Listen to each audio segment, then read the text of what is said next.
your financial goal? You want more money? Turn what you know into dough. Start hanging out with the people who have it. You create wealth on your own terms. It is not only your rights, but your duty to build wealth. You are fiscally fabulous. It's time to enjoy your legacy. You're listening to Fiscally Fabulous with Dr. Teresa R. Martin, Esquire, a podcast that aims to provide you with the tools, guidance, and encouragement you need to build your wealth, enjoy your wealth, and leave a lasting legacy. Dr. Martin is an accomplished attorney, speaker, business consultant, and real estate strategist, an all-around self-made success who provides highly sought-after expert consulting in the creation, growth, and maintenance of generational wealth. A lot of people. So if we estimate there are more than 3 billion, 4 billion active users every day on social medias, which are available widely, Facebook, Instagram, LinkedIn. And since we are visible to them, there are more chances they will, if they are looking for a business or a service or a product, if they will remind us that gives us visibility. Second thing is reach. We can reach, as I told you, there are multiple user profiles. We can reach to multiple people. And third is credibility.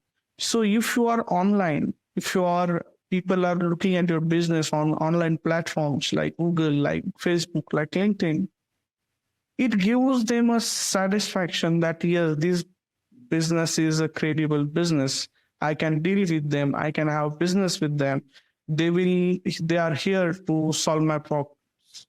Second thing which online presence gives you is customer engagement and relationship building. So customer engagement is very, very needed fact of any business. So if let's take an example of Google My Business profile on in Google Maps. If someone sends you a message and you are there, you are in, like just said, see, online span of attention is very short. So if you could reach to that particular person who has messaged you within 5 minutes, there is 85% probability that he will get back to you in a physical or motor store, like pick and mortar store, or he will contact you online for his needs. That is one more thing. Then it gives you power to build your relationship with all of your customers. You can post content, you can post your views, you can post testimonials. It gives you boost to your relationship with your customers. Then it gives you chance to make a cost-effective marketing. And second point is you are 24/7 online. If you close your brick and mortar store at 7 p.m., still you are online. So if they want to visit you in the morning, they can message you in that night. And when you are open next morning, you can have their message. You are prepared for their welcome. Got it. And so with the you mentioned the GMB, Google My Business, right? So as an example, so everyone basically should have a Google My Business profile. Is that what I'm hearing? Yes, everybody should have an Google My Business profile because it puts you in front of all the public which you are looking for, either product you are selling or services you are offering. So, for example, if you are not online, so what you are missing is, for someone, for example, if you are let's say you are a real estate agent and someone is looking for a real estate property and he goes online, searches by real estate agent in my area, everyone is going to come there, expect you because you are not there online. Be it on social media, be it on Google My Business. So that is the sweetness of online presence. Got it. And with the online presence, let's tie on to that because as I mentioned, in the beginning, it's because most of my audience are solopreneurs, right? They are running a business by themselves, maybe have an assistant, a virtual assistant or otherwise. So what are some of the key components of SEO placement that businesses on a small budget, right, Sandy, on a small budget, what should they really focus on? Should they focus on SEO if they are more online businesses rather than brick and mortar? Or, should they focus on something else? Well, if you talk about SEO, then I think there's every digital marketing platform or a strategy, like be it a search engine optimization, we call it SEO, or be it social media management. First thing is keyword research. So you need to research about things which are important to your business. Say relevancy of your business. So for example, if you are a real estate agent and someone is looking for an villa, so you should be aware that what type of keywords are being researched for your business purpose. Then second thing is optimization. So your business profile should be optimized for that particular keyword. For example, if you are selling a villa, then your business description should mention villa, because Google is going to tag on that particular keyword and put you in front of that particular person who is looking for particularly for the villa. Second thing is quality content creation. So you should put some, or you should produce some valuable and engaging content. Like many you might have seen on TikTok, many people are creating videos which are introducing their new listings in real estate sector with some with some information which is not there basically, or which they try to give it in a short time, like what amenities that particular place have, how that place is located to transportation, and that gives, since it's very small, as I told you earlier, the online span of attention is very less. But if you can get someone's attention in that particular time frame, it is surely that person will be your customer for product or for service. Then there are other things like on-page SEO, technical SEO, backlink building. That particularly, these things come into handy when you are having a website. But if you specifically talk about Google My Business, a single profile where as a single entrepreneur or a single person who is handling your day-to-day job and you are trying to run a business, you should have a Google My Business profile, and that is your website, I must say, because it contains your directions, it contains your basic information, your company name, your email address, your call number. It even contains your testimonials. We say Google reviews, but they are actually testimonials from your customer, that how you engage, how you interact with your customers, and that will give you a significant amount of leverage than other people who are your competitors. And I like what you mentioned as far as, and I was just really listening because what you said was kind of key. And a lot of times it's two things I'm gonna bring in. So I want to touch on the social media optimization and the optimization of, the Google My Business and being found and being able to have leverage over your competitors, which is what you mentioned as well. But I really want us to kind of hit home with how people are misusing social media, right? Because they don't fully fill out their profiles, right? And so now when you talked about Google My Business, and then now we're talking about the social media optimization, we may have social media content. They might be posting a lot of things on social media, but the question remains, have they fully optimized their social media profiles, right? And that's where you were talking about as far as if they're a real estate agent or a real estate salesperson and someone's looking for a villa or looking for something, do they know specifically what their target audience is going to be looking for or keying in so that they can start using that inside of their social media profiles and in their Google My Business, profile links or content and things of that sort, right? So I just wanted to touch on that. But the other thing I wanted to touch on is when you said, even if they don't have a website, that was like what I really heard. I really hope the audience is paying attention to this, because so many times I tell people you absolutely need a website outside of social media, okay? Because you don't own social media, but you do own the asset for your website. However, I didn't take into account the Google My Business profile, right? So I rather, if you are, just using social media and not having a website, I rather you not have a website, but make sure your information, as Sandeep mentioned, to have a Google My Business profile. Because one, it's optimized, and two, you can leverage that, and people go to Google all the time and people are searching all the time, where they may not necessarily be going to your business website. They will be kind of finding you on the Google My profile. Did I hit that home? And then one more thing is there. So many people don't use Google. They use Bing, or they use Yahoo, or they use L. So each platform has their own dedicated tools like Google My Business. So Bing has Bing Places, Yelp has Yelp Places.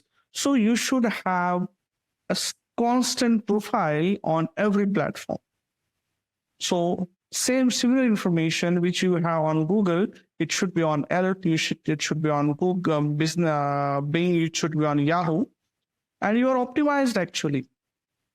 Many people ignore this stuff. They only focus on Google, but no, there are other platforms, and your profile should be consistent on all these platforms. Welcome to RIA NYC, where eager to learn entrepreneurs become wealthy and happy to teach investors. Nothing happens until you decide to change your life. Oh, and do it in great company. Call us today and build your empire.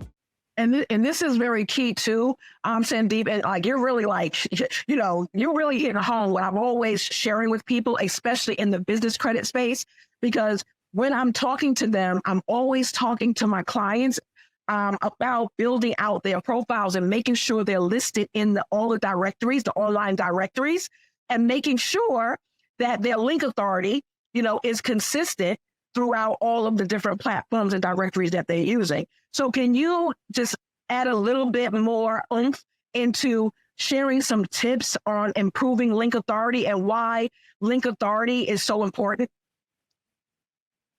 Okay, so basically link authority's importance is very crucial when you are using search engine, any search engine for your business as a primary source of traffic. It brings you traffic to your website or your profile.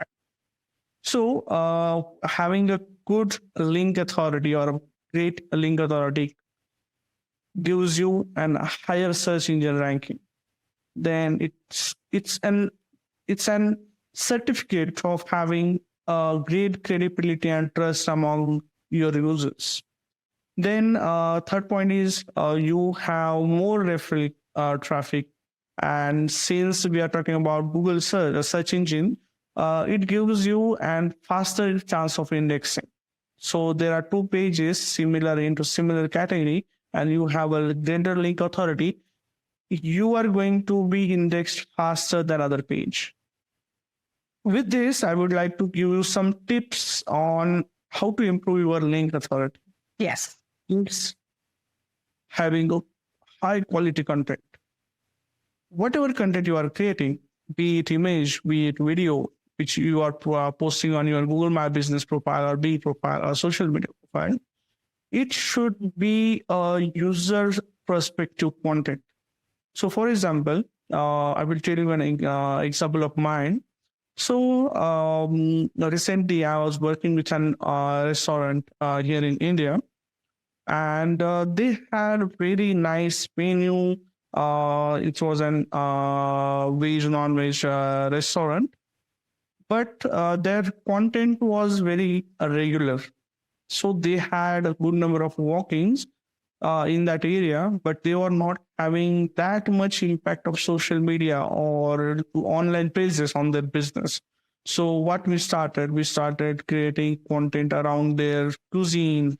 We started creating content around their way of preparing the food, how people are enjoying it, how it is served people, how it is liked by their customers.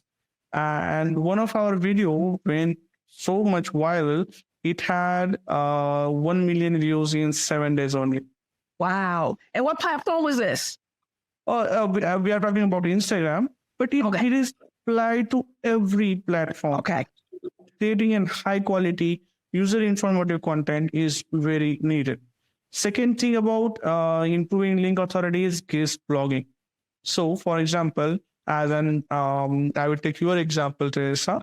So, if you have a website, you are a matter expert into podcasting and marketing, and I would like to request an article from you. It is going to give credibility to my people, my public, my audience that yes, this particular website, that is my website, is having content about real estate, which is that is a guest blog from you, and people are going to think, yes, this person has a credibility. He has guest blog from that particular person. So that is one more thing we should. Then third thing is build relationships. As you build relationships in the market, you will get more backlinks from social media profile, from Google reviews, from another case bloggers. Then there is a technical aspect to improving link authority as well. That is broken link building. We should check regularly on various platforms at what links are broken. We should repair them. Then we should create link-worthy resources. So what is meant by link-worthy resources? So for example, as a podcaster, if you have created a good amount of content which is available on your website as an article, and if it is an link-worthy resource, many people would like to refer to your content on their website and give a link to your content so that people are directed to your website. That is a link-worthy resource. We are creating a link-worthy resource. And there are multiple other little aspects like getting listed on multiple directories, engaging in multiple PRs. We should monitor our competitors very specifically. So what they are doing great, what they are doing wrong. So based on that analysis also, we can have much knowledge about what changes we should do in our business things. Then we should utilize internal links. If you are talking, if you have a website, there should be linked properly. So if somewhere you are mentioning about a particular blog key term, you should link that page to your blog on a specific thing. So it gives an internal linking credibility. And then you should publish research, case studies, testimonials, blogs, articles. There are multiple things. And with all these things, I'm pretty sure people will get a good amount of authority, link authority. And that's the strategy we normally follow.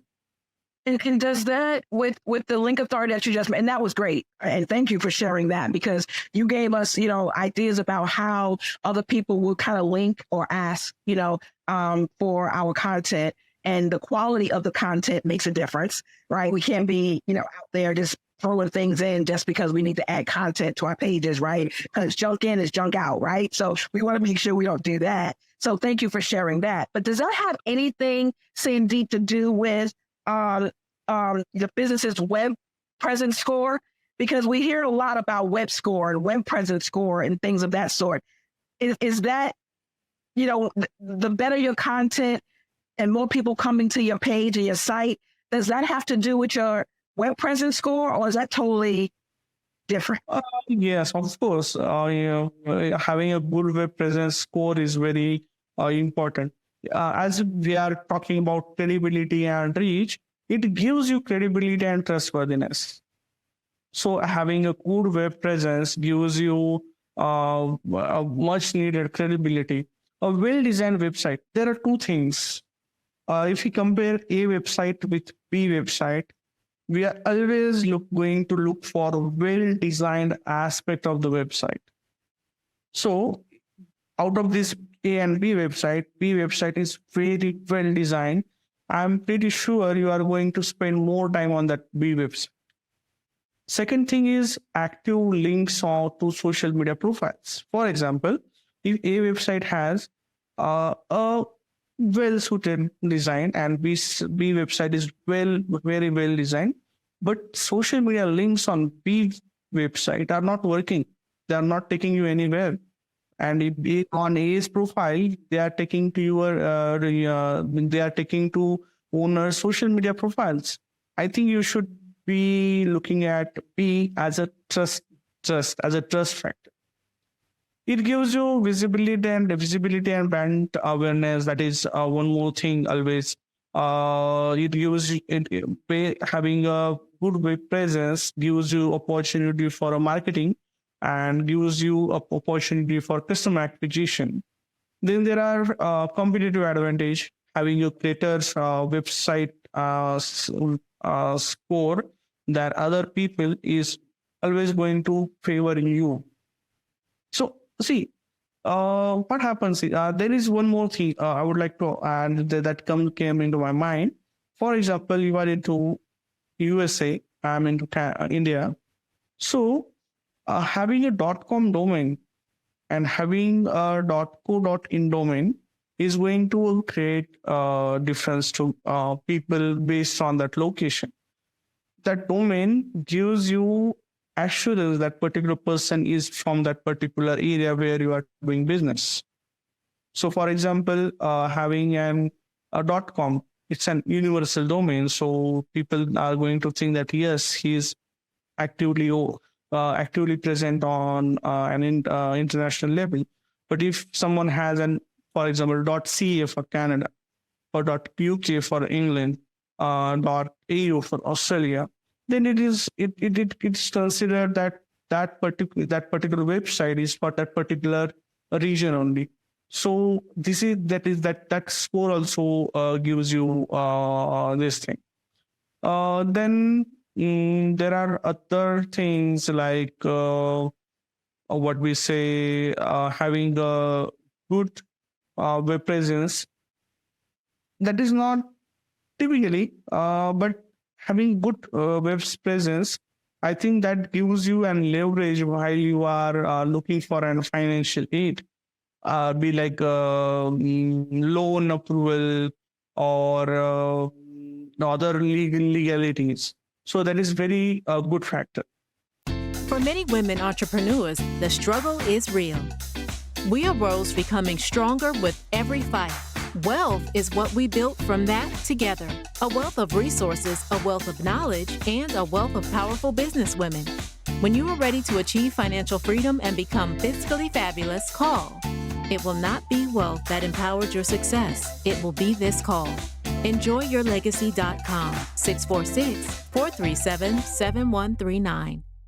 Yeah, and I'm glad you touched on that, because having a good web presence score and having your good link authority, making sure that when underwriters go to your website and links are not broken and things of that sort, that does add to your authority, your credibility, if you will, for securing, business credit and financing. So thank you for touching on that, because I completely forgot about that. That it's definitely a key to that. So before we wrap up, I do want you to share about your company and what you specifically do for solopreneurs on a small shoestring budget. Because if we're talking, if you got a large budget, we don't really care, or whatever the case may be. They might care about, money or whatever the case may be. But we're talking about the ones who maybe, they're just getting started in their business, or they are, running low on cash for marketing,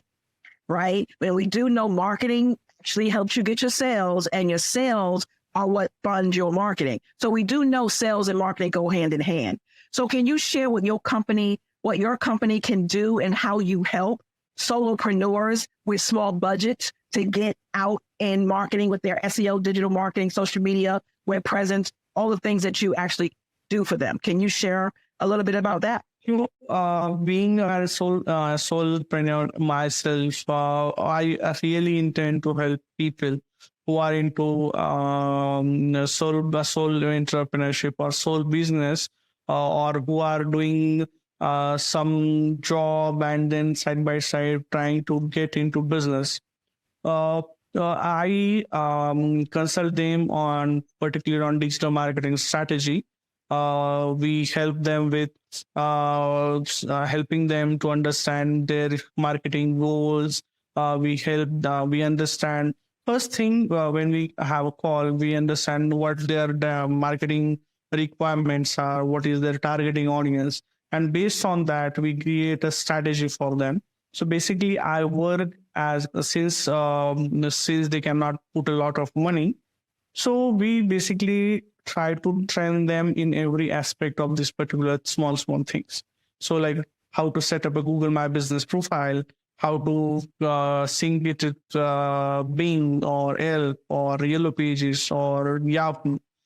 We also help them train how to manage a small website, or how to create, if they are willing to have a single page website, how to maintain it, how to create content. There are a lot of tools like Canva, how to we specifically, since it's an age of AI, we have started training them on how to give a correct prompt to ChatGPT or Gemini, that is Google's AI service.